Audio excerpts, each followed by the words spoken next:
అమ్మో, కొంతమంది ఇంత మాట అంటే తట్టుకోలేరు. నన్ను అంటాడా, నన్ను అంటాడా, ఏదో దేవుడైనట్టు. ఏమైంది నాన్న, ఒక మాట పడితే ఏమైంది నాయన? అమ్మా నన్ను అంటదా, నన్ను అంటదా, ఏందంట నీకేంది? నన్ను అంటారా?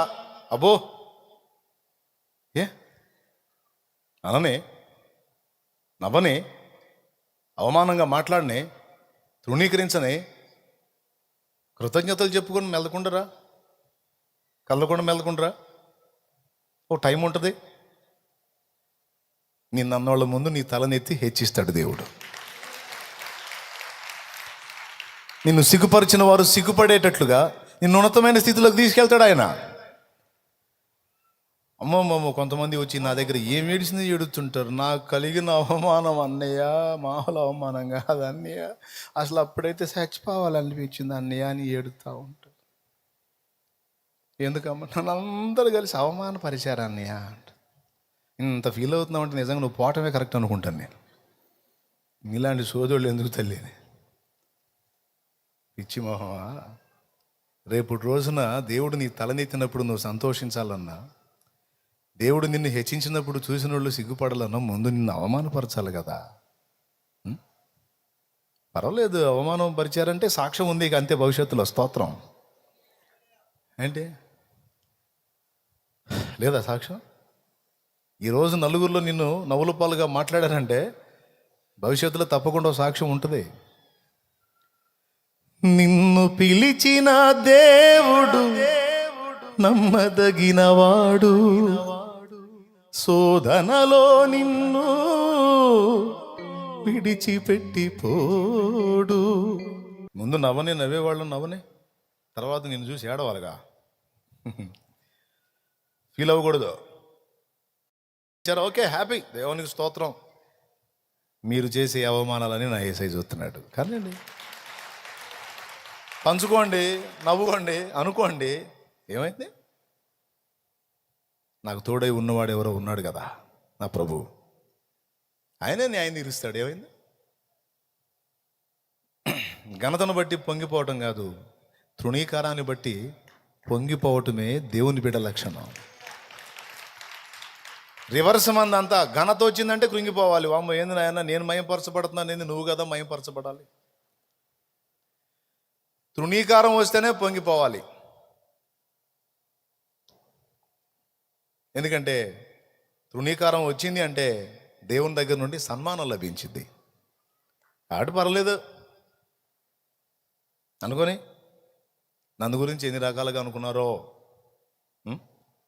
జోకులు వేసుకున్నారు, ట్రోల్ చేసుకున్నారు, ఎగతాళిగా మాట్లాడుకున్నారు. ఏం చేయగలిగారు? వేల మంది, లక్షల మందికి పరిచయం, లక్షల మందికి, కోట్ల మందికి పరిచయం అయ్యేటట్టు చేశాడు ఆయన. क्या हो गया? कुछ भी नहीं, थोड़ा भी फर्क नहीं पड़ता, డబల్ हो जाता బ్లెస్సింగ్. రెండింతలు అవుతుంది ఆశీర్వాదం. ఏం పరకలేదు. ఎక్కడ మనం హ్యాపీ ఫీల్ అవ్వాలో, ఎక్కడ మనం అభ్యంతరపడాలో తెలుసుకొని ఉండాలి. ఏది గొప్పో తెలుసుకొని ఉండాలి. పొగడ్తలను బట్టి ఆనందపడటం గొప్ప కాదు, తృణీకారాల్లో ఆనందించడం క్రైస్తవుడి లక్షణం. ఏది గొప్ప అంటే ఇది గొప్ప. తృణీకారాల్లో సంతోషించడం, అది రాసుకో. ఇవన్నీ ఒట్టి మాటలు కాదు, లేఖనం చెప్పే సాక్ష్యాలు.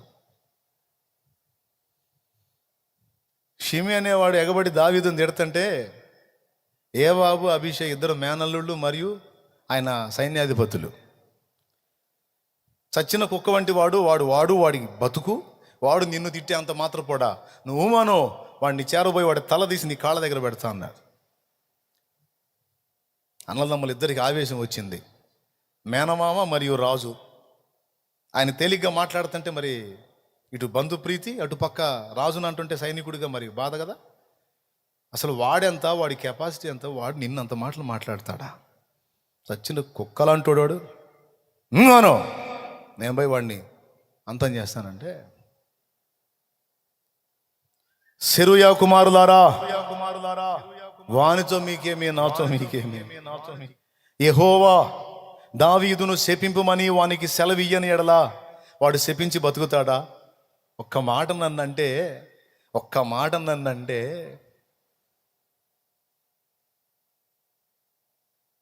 నాబాలుకి మళ్ళా లైఫ్ లేకుండా పోయింది. ఒక్క మాట, నేను అతనికి సహాయం చేయుటకు దావీదు ఎవడు అన్నందుకు మరుసటి రోజుకు చంపేశాడు రా నా దేవుడు. నన్ను తరిమినందుకు సౌలుకి ఏ గతి పట్టిందో మీకు తెలుసు. తన ఈటి మీద తనే పడి చచ్చే పరిస్థితి వచ్చిందిరా సౌలుకి. నా పక్షంగా అంత రోషంగా ఉన్నాడు రా నా దేవుడు. అలాంటిది ఈడు నన్ను ఇంత శపిస్తున్నా కూడా ఆయన మౌనంగా ఉన్నాడంటే తప్పు వీడిది కాదు, ఆయనది కాదురా, నాది. పొరపాటు నా దగ్గర ఉందిరా. తప్పుడు పని చేసింది నేను రా, తప్పుడోడిని నేను రా. ఆయన్ని గాయపరిచారా, ఆయన బాధ పెట్టారా, చెడిపోయిన పని చేశారా, చెడిపోయిన పనులు చేశారా? నన్ను ప్రేమించి గొర్రెలు కాసుకుని నన్ను రాజుగా హెచ్చిస్తే పనికిమాలిన పనులు చేశాను రా. నేను అర్హుణ్ణే, తిట్టనియండ్రా వాడిని, తిట్టనియండ్రా. నేనంటే నా దేవుడికి చాలా ఇష్టం రా, చాలా ఇష్టం. నేను పుట్టకముందే మా అమ్మ కడుపులో ఉన్నప్పుడే ఏర్పరచుకున్నాడు రా నన్ను, అంత ఇష్టం. అలాంటి నన్ను ఇలా అప్పచెప్పాడు రా. ఆయన తప్పు కాదు, నేను ఆయనంత గాయపరిచా. ఆయన తప్పు కాదు, నేను ఆయనంత ఏడిపించా. ఆయన తప్పు కాదు. తీర్పు తీర్చేటప్పుడు ఆయన నిర్మలుడు రా, కల్మషం లేకుండా తీర్పు తీరుస్తాడు రా. నాకు ఈ శ్రమ తగినదే, నాకు ఈ ఇబ్బంది తగినదే, న్యాయమే. ఎంతో ప్రేమించిన నా దేవుడు వీడి తిట్లు వినైనా మళ్ళీ నా మీద కనికర పడతాడేమో. తిట్టను ఏంట్రా బాబు, వాడి తిట్లు వినన్నా మళ్ళీ నా మీద కనికరం వచ్చిద్దేమో. తిట్టనేంట్రా, నిజంగా అన్నంత పని అయింది. వెళ్ళాడు, మళ్ళా రాజు అయ్యాడు. అప్పుడు దాకా తిట్టినోడు మార్గ మధ్యలోనే పోయి కాళ్ళ మీద పడ్డాడు. రాజు అయిన దావీదు, నన్ను క్షమించు మహారాజా అని. త్వరపో అన్నాడు. పిల్లరా, తృణీకారములో సంతసించుట, తృణీకారము గాయం ఎదురైనప్పుడు అందులో ఉన్న కారణాన్ని వెతికి దేవుణ్ణి మయంపరచుట. నాకు ఇలా జరిగింది అంటే దేవుడు అన్యాయస్తుడు కాదురా. నాకు అన్యాయం చేసిన వాళ్ళు కూడా అన్యాయస్తులు కాదు. నేను తేడా, నా దగ్గరే ఉందిరా లోపం, నా దగ్గరే ఉందిరా పొరపాటు. ఏం మైండ్ అండి అది? ఏ మైండ్? అహం విరిగిపోయింది. విరిగిన మనసే నీకే ప్రియము యేసునాథా, ఉన్నతమైన స్థలములయందే నివసించువాడా.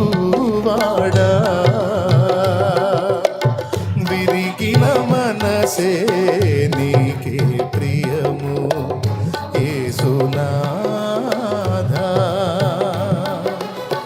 ఉన్నతమైన స్థలములయందే నివసించువాడా. విరిగేనా మనసు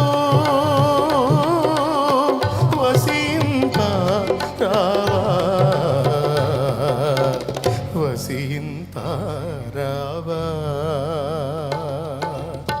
విరిగిన మనసే నీకే ప్రియము యేసునాథా.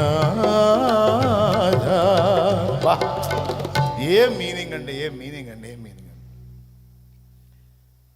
మన హృదయం దగ్గరికి వచ్చి చూస్తాడంట విరిగిందా లేదా అని. విరిగిన హృదయంలోనే విశ్రాంతి దొరికిద్దంట దేవునికి.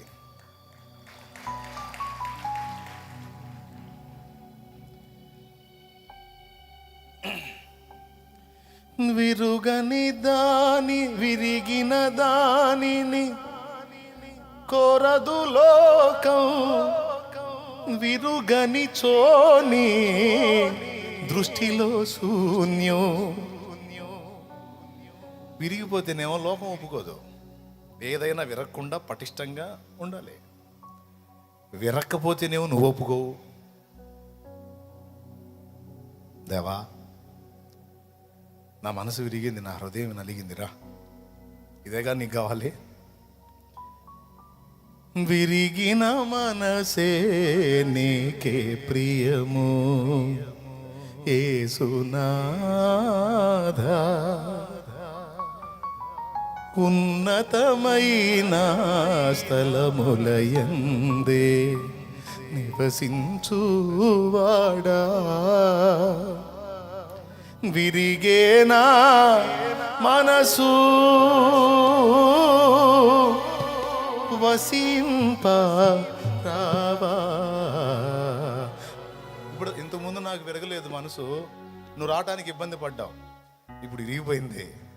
ఇంక రా, ఇంకా నాలో నివసిద్దుగా రా. ఇంకేం లేదు నా దగ్గర, ఇంకేమి లేదు నా దగ్గర. దేన్ని బట్టి అతిశయపడటానికి ఏం లేదు. ఒట్టి పాత్ర అని అర్థమైపోయింది. ఇది పనికిరాని పాత్ర, పగిలిపోయిన పాత్ర, విరిగిపోయిన పాత్ర అని అర్థమైంది. ఇంకేముంది రా. విరిగేనా మనసు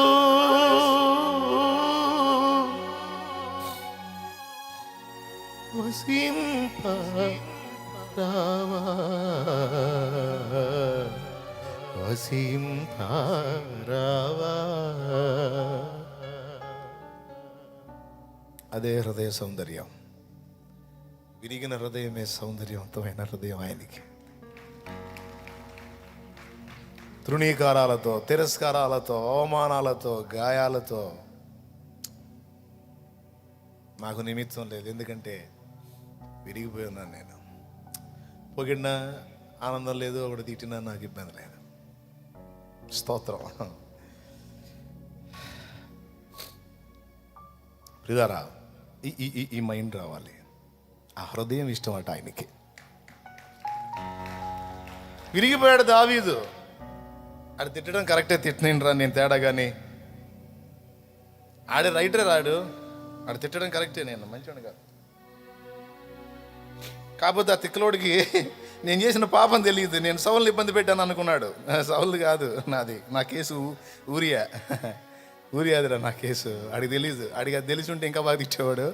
ఆడి సౌలుని ఇబ్బంది పెట్టినందుకు ఇట్టాయని అనుకుంటాడు. మన కేసు వేరులే. మొత్తానికి తిట్లయితే కరెక్ట్, కానీ ఆడికి సరైన కారణం తెలీదు. తిట్టిచ్చేవాడు కరెక్టే, తిట్టేవాడు కరెక్టేరా.